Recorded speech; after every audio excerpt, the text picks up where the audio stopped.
Hello guys, welcome to our Toolbox Talk session. Ang topic natin ngayon is regarding driving.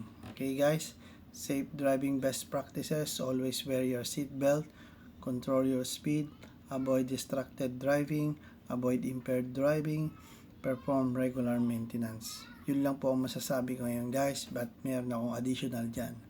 Pag tayo po ay nagda-drive, first, ang ating kotse, kailangan po ay regular maintain po natin yan para iwas po ang disgrasya.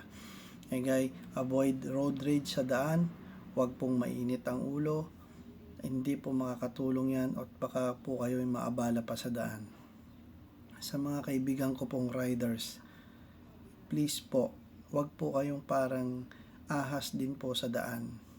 At itong po lalong makakadisgrasya sa mga public transport or private transport, and even your life, it will give you meron pong maririsk nyo po yung buhay nyo sa aksidente.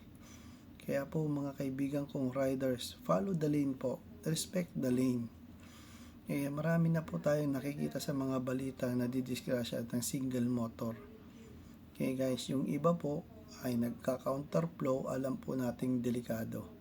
So guys, tandaan nyo po yan, iisa lang po ang buhay natin. Kaya guys, payo ko sa inyo, mga drivers, mga riders, always keep safe and think safety.